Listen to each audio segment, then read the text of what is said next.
Let's start with a puzzle, one you've probably seen at your own workplace. Have you ever looked at a coworker, a smart, capable person, and just wondered, why on earth did they do that? We see it happen all the time, and the real answer is usually not what we think, right? You see these smart, totally sensible colleagues making decisions that seem completely illogical, sometimes even damaging. It's baffling. But it's not because they're secretly terrible at their jobs. And in this explainer, we're going to get to the heart of the invisible forces that are really pulling the strings. Now look, the easy answer is to blame the usual suspects, right?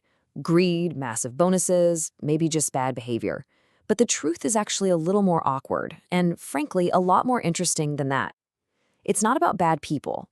It's about good people responding very rationally to the systems that they're in. To really get this, we need to see this hidden gravity of incentives in action. So let's walk through a simple story. We'll start on a factory floor. So picture this, you're working on the factory floor and everything is aligned perfectly. You do your job well, which helps the company do well, and when the company does well, you get a bonus. Simple, effective, everybody is pulling in the same direction. And then, here comes the twist. A new manager arrives, and a tiny change is introduced into the system. It seems pretty reasonable on the surface, but it's about to change absolutely everything, even though your bonus structure hasn't changed one bit. And here is the conflict, laid bare. You are rewarded for the big picture, the company's overall success. But your new manager? They're rewarded for a very, very narrow goal, keeping their specific department under budget. All of a sudden, you have two perfectly reasonable incentives that are pulling in completely opposite directions. So let's just trace the logic here. The manager wants their bonus. To get it, they have to cut costs. Well, what's the easiest cost to cut in the short term? Preventative maintenance. So they delay it. But of course, that machine, it eventually breaks down. And the cost of that big emergency repair, well, that gets paid for out of a different department's budget. The manager has successfully hit their target. So who made the right decision here? Well, from the company's point of view, this was a terrible move. It was inefficient, it was expensive. But from the manager's perspective, it was a perfectly rational and successful decision. They did exactly what the system was paying them to do. And this brings us to the most crucial, the most important part of this whole story. This isn't a story about a villain. The manager wasn't cheating the system. They weren't trying to find a loophole. They were playing the game exactly as the rules were written for them. I mean, let's be clear. This isn't about malicious intent. The manager wasn't trying to sabotage anything. This is just a sensible person responding to how they are being measured. It's not a bug in the person, it's a feature of the system. And this is where the culture starts to shift. The rest of the team, you see what's being rewarded, and you adapt. You stop mentioning that strange little noise the machine is making because, what's the point? Maintenance is just going to get delayed anyway. And just like that, a new, less efficient normal is created. Okay, let's zoom out for a second, because this isn't just some hypothetical factory problem. This pattern is playing out everywhere, all the time. I'm sure this all feels incredibly familiar. Every time you've seen one department jealously guard its budget, or a team that only cares about its own metrics, even if it hurts another team, you've seen this exact same dynamic in action.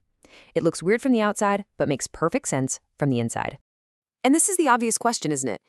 If the problem is so clear, why on earth does it keep happening? Why doesn't some senior leader just step in and say, hey, let's fix these broken incentives? Well, part of the answer is that we're kind of conditioned to trust the system. We just assume that someone, somewhere, who sees the big picture has thought all of this through. We believe that the targets and the bonuses must be part of some coherent, well-designed grand plan.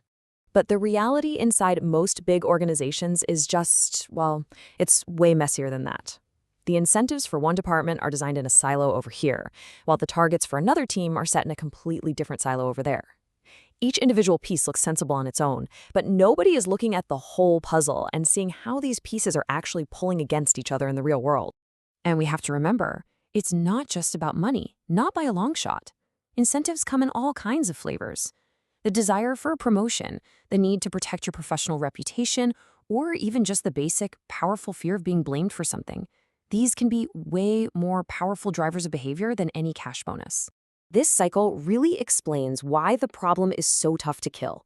Sure, after a big crisis, like a major breakdown, we might tweak the rules a little, maybe adjust some budgets, but the system has a memory. It has a gravitational pull. As long as those fundamental, narrow incentives are still in place, behavior will slowly, inevitably drift right back to the old broken patterns. So, if we accept that this hidden gravity is always there, constantly pulling on our behavior, where does that leave us? Here it is. This is the single most important takeaway. A system will always, eventually, pull behavior back toward what it truly rewards. And it doesn't matter if every single person involved knows it's not the best outcome for the company as a whole. The gravity of the system is just too strong. And that's why the usual solutions always fail. You can't just give a motivational speech. You can't just put up posters that say, be a team player. Good intentions are simply no match for the silent, constant pressure of a misaligned incentive system. So, this leaves us with a really profound and, frankly, uncomfortable question. If the hidden gravity of all these individual incentives is always pulling us off course, what force is powerful enough to keep the entire system pointed in roughly the right direction? I mean, look around your own organization. Can you even identify what that force is?